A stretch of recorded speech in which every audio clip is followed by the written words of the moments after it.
Subscribe now and turn learning into your superpower. अस्सलाम वालेकुम dear students. क्या आपने कभी इमेजिन किया है कि एक वर्ड जहाँ पे आप किसी भी दूसरे मुल्क की बात नहीं समझ सकते, दूसरे मुल्क की ज़बान नहीं समझ सकते, वहाँ पे ग्लोबलाइजेशन कैसे मुमकिन है? क्या ग्लोबलाइजेशन वहाँ काम करेगी? क्या आपने कभी कोरियन ड्रामा देखा है सबटाइटल्स के साथ? अगर देखा है तो आप बता सकते हैं कमेंट में। और ट्रांसलेशन किस तरह से आपके एक्सपीरियंस को शेप करती है? ट्रांसलेशन सिर्फ एक लैंग्वेज नहीं है, ये पावर है, कल्चर है और एक कनेक्शन बिल्ड करती है।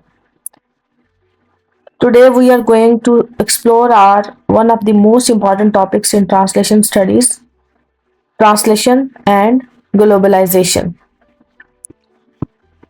ट्रांसलेशन एंड ग्लोबलाइजेशन के कोर्स कॉन्टेक्स्ट का जानना आपके लिए ज़रूरी है, क्योंकि आपकी कोर्स आउटलाइन में ये वाज़ेह तौर पे लिखा है कि this course includes reading from historical documents and major thinkers. Major thinkers जो हैं Jacques Derrida and Jerome, Saint Jerome, इनकी मेजर थिंकिंग्स हैं जिनकी बेस पे आपका ये चैप्टर इस बुक के अंदर लिखे गए हैं।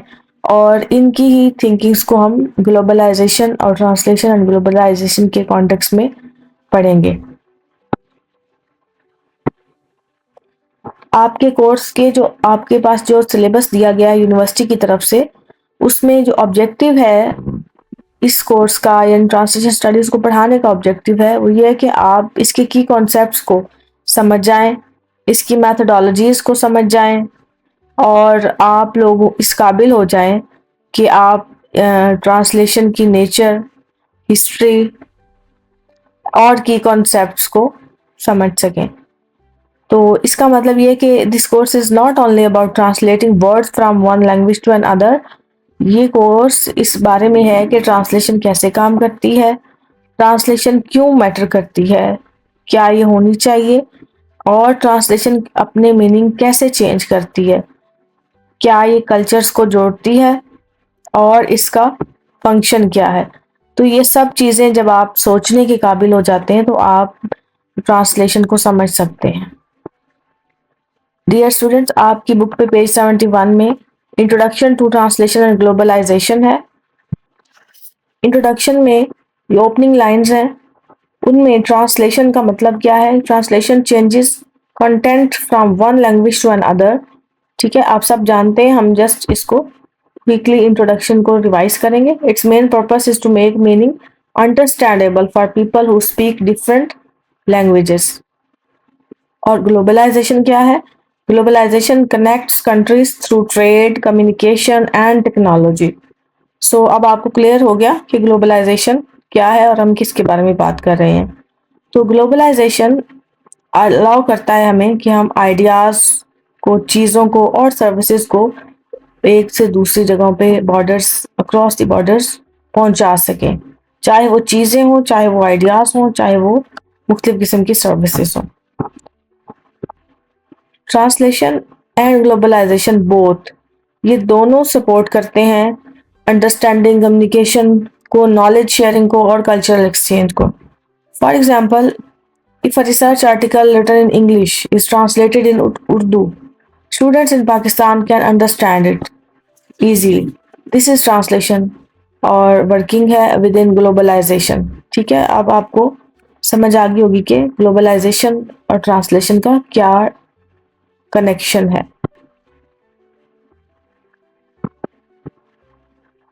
सो ट्रांसलेशन सिर्फ अल्फाज का सब्स्टिट्यूशन नहीं है, ये आपकी इसलिए भी मैटर करती है क्योंकि ये आपको कम्युनिकेट करने में हेल्प करती है। और ये एग्जाम्पल देखें कि एग्जाम्पल में ये कि अरबिक लैंग्वेज में कुछ पीस ऑफ राइटिंग हो आपके पास तो आप उसकी फीलिंग्स को समझ सकते हैं। अगर आपके पास उसका इंग्लिश वर्जन हो, यानी अरबिक आपको समझ नहीं आती, आपको इंग्लिश समझ आती, तो आपको आसानी से उसकी समझ आ जाएगी। That is the importance of translation. Globalization क्या करती है बेटे? ग्लोबलाइजेशन लिंक करती है कंट्रीज को, ट्रेड, कम्युनिकेशन, टेक्नोलॉजी, और ये लोगों को अलाउ करती है कि वो फ्रीली एक दूसरे से बात कर सकें और बेहतर कर सकें, इंटरनेशनली चीज़ों को बेच सकें, आपस में क्लाइंट्स बना सकें, न्यू मार्केट्स में सर्विसेज दे सकें। सो इसलिए ये मैटर करती है, इसीलिए हम इसको पढ़ते हैं कि ग्लोबलाइजेशन हेल्प करती है नॉलेज स्प्रेड करने में, इनोवेशन, नई चीज़ें लाने में, और इंटरनेशनल अंडरस्टैंडिंग्स में। यानी कि हम गैर मुल्की ताल्लुकात बहाल कर सकते हैं, दूसरे मुल्कों से अच्छे ताल्लुकात कर सकते हैं। इसकी बेस्ट एग्जांपल आपके पास एक स्मार्टफोन की एग्जांपल हो सकती है कि जैसे देखें कि एक कंट्री में वो बना और वहाँ से दूसरे कंट्रीज में बेचा गया, तो ये एक ग्लोबल मार्केट बन जाती है। अब कंपनी को, आप देखिए, कंपनी को मैनुअल्स की ट्रांसलेशन की ज़रूरत है। मैनुअल्स की जो बुक उस फ़ोन को चलाने के तरीकाकार को कहते हैं। एक कंपनी है चाइनीज़, एक है अमेरिकन, तो उन्होंने अपनी अपनी लैंग्वेजेस में मैनुअल्स लिखे हुए हैं मोबाइल को चलाने के तरीके, और लेकिन उन्हें अब ट्रांसलेशन की ज़रूरत है, वेबसाइट्स की ज़रूरत है जिस पे वो ट्रांसलेट कर सकें अपने फ़ोन को बेचने के लिए। तो इस तरह से ट्रांसलेशन काम करती है। पॉइंट नंबर 4 ये है कि ट्रांसलेशन किस तरह से वर्ड को कनेक्ट करती है, तो हम इसके बारे में पहले से पढ़ चुके हैं। तो इम्पॉर्टेंट पॉइंट ये है कि ट्रांसलेशन के बगैर ग्लोबलाइजेशन जो है ना वो लिमिटेड हो जाती है। जब आप ट्रांसलेशन नहीं करते हैं ये, तो ग्लोबलाइजेशन लिमिटेड हो जाती है क्योंकि लोग जो है वो इस काबिल नहीं होते कि वो समझ सकें। आपको समझाने के लिए एक मेडिकल रिपोर्ट की मिसाल ले लें कि जिस तरह से ट्रांसलेटेड होती है मेडिकल रिपोर्ट बहुत सारी लैंग्वेजेस में, ताकि डॉक्टर्स और पेशेंट्स उसको मुख्तलिफ कंट्रीज के भी पढ़ सकें। सो अब यहाँ पे हम देखेंगे कि इम्पोर्टेंस क्या है ट्रांसलेशन की। तो हम इसके बारे में काफ़ी डिस्कस कर चुके हैं, तो मेन पॉइंट्स मैं आपको बता दूंगी, आप इसके अंदर जो डिटेल्स हैं वो खुद देख लीजिएगा। लेकिन इससे पहले मैं आपसे पूछना चाहती हूँ कि आप लोग मुझे बताइएगा कि क्या आप में से कोई मुझे अपनी डेली लाइफ से ट्रांसलेशन की एग्जांपल दे सकता है? अगर आपके पास कोई एग्जांपल है तो कमेंट में शेयर करें।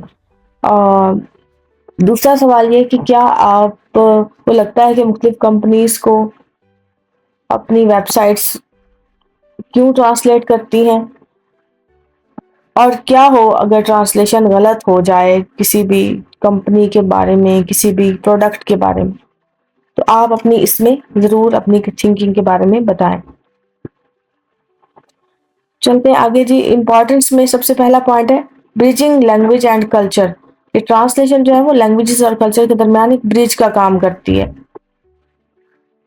एग्जाम्पल की तरफ आए तो एग्जाम्पल में सबसे पहले क्या है कि ट्रांसलेशन, जैसे एक फोक टेल है, एक कहानी लिखी हुई है चाइना की, और वो उसको इंग्लिश में ट्रांसलेट किया जाए तो इससे ऑफ कोर्स हेल्प होगी मुख्तलिफ कंट्रीज की कि वो चाइनीज को कल्चर को समझ सकें। तो इसको कहते हैं ब्रिजिंग कल्चर्स।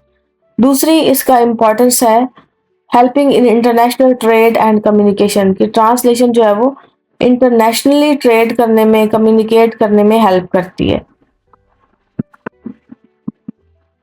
एग्जाम्पल आप देख लें, हर पॉइंट के साथ मैंने एग्जाम्पल जरूर ऐड किए ताकि आपको समझ आए। इसके बाद जी ट्रांसलेशन का फ़ायदा, पेज नंबर 79 पे आपकी बुक पे जो है उसमें थर्ड इसकी इम्पोर्टेंस है कि making knowledge accessible world wide, पूरी दुनिया में नॉलेज को एक्सेसिबल बनाती है, नॉलेज को प्रोवाइड कर। Translation makes books, research papers and educational materials accessible to global audience. Global audience तक रसाई ट्रांसलेशन ही के ज़रिए मुमकिन है, इसके अलावा मुमकिन नहीं है। सो ये सब क्यों इम्पोर्टेंट है? क्योंकि ट्रांसलेशन लैंग्वेज बैरियर ख़त्म कर देती है, तो हमें ऑडियंस मिल जाती है। इसी तरह ट्रांसलेशन से हमें spreads important ideas and stories. It helps you that learn from knowledge produced in other countries. So all these things are due to the translation importance.